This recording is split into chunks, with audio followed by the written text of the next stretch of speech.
Oh, fuck yeah, Von. Fully Look at loaded. that. Oh, you got sauerkraut on the burgers? No. That's iceberg lettuce. Burgers by the Von. Yes. I'm gonna cut them. I cut you, man. I'm gonna cut them. Buddy, I'll tell you. I don't know what it is, man.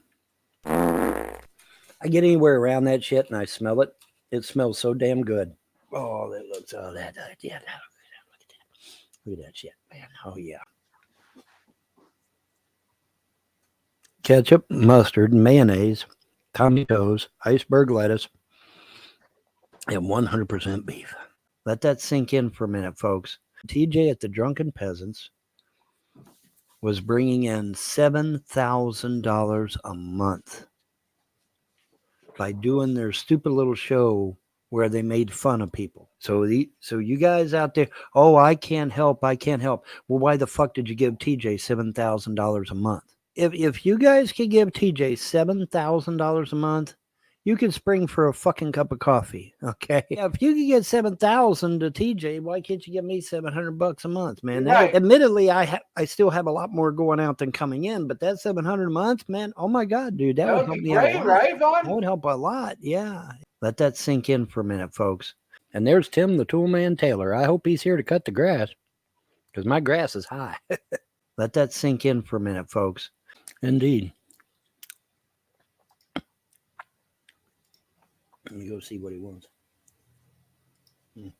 Let that sink in for a minute, folks.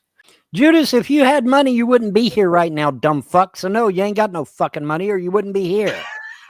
Shut up, you dumb loser. Just ignore him, Vaughn. He's trolling. He's trolling. That's the thing, though. I mean, if the motherfucker had money, he sure as fuck wouldn't be here. He'd be out spending his money. He wouldn't be here.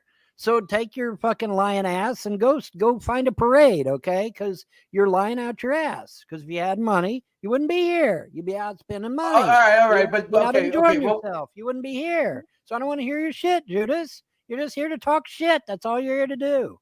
Let that sink in for a minute, folks. And I know you're going to say, well, Vaughn, you're a powerful wizard and you've got the ear of the gods and you've got your encounter suited friends. That's true. Let that sink in for a minute, folks. So you did a cone of protection around your house the other day, you were saying? Yeah, I was thinking, well, I did the salt line and I smudged both buildings and I did a salt line around the whole property. And so we're pretty much protected. I was thinking about doing a cone of energy, cone of protection, an energy cone, but apparently it was completely unnecessary because, hey, we didn't have our eclipse. We didn't have the 3 days of darkness. It was a big fat nothing burger. I didn't even get to see the damn comet, which is really sad, man. I wanted to see the comet. Didn't get to see the comet. Didn't get to see nothing, man. It was sad.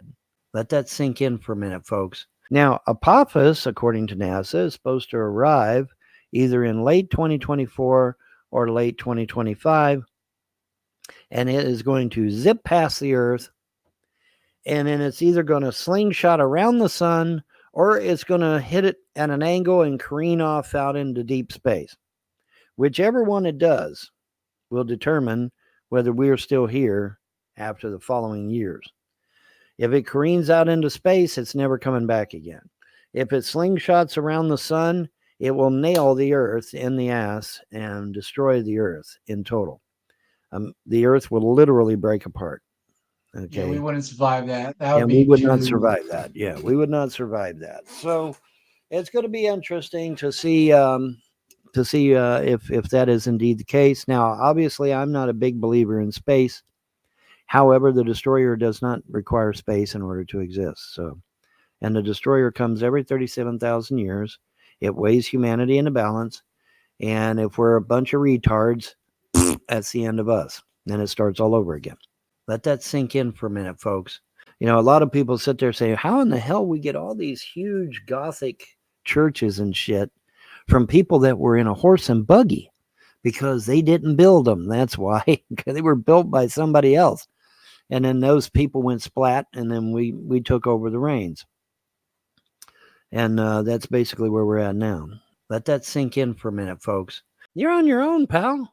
It's just like what the gods told me. The gods told me, they said, we've got your back 150% no matter what happens. But if you dare to start down a dark path, we will not follow. You are cut off and you got to march on by yourself. And I'm like, yes, sir. Yes, ma'am. Let that sink in for a minute, folks. My Yeah. gods are hardcore. But they're fair. They're hardcore, but they're fair. And I like that. I actually like that. I don't want no nonsense. And I like that. And they're no nonsense kind of people. And I like that. So they made no bones about it. They made it crystal clear. I start down a dark path. That's it. I'm cut off. I got to do it all by myself. We call these types of people left-hand pathers. They choose not to follow the gods. They choose to walk their own path, and it ultimately always ends in darkness. Almost always it ends in darkness. They start cavorting with demons and evil spirits. I saw an email the other day from a left-hand pather that said they were invoking Lucifer. I'm like, okay, well, if that's what they're into, okay, but I mean, I don't think they have the blessings of the gods behind them for that. They chose, they chose to take a dark path. That's on them. That's totally on them. And the gods told me, they said, we will not follow.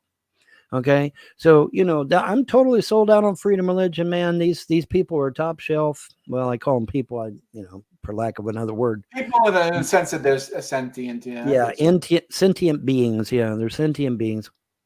And I'm just,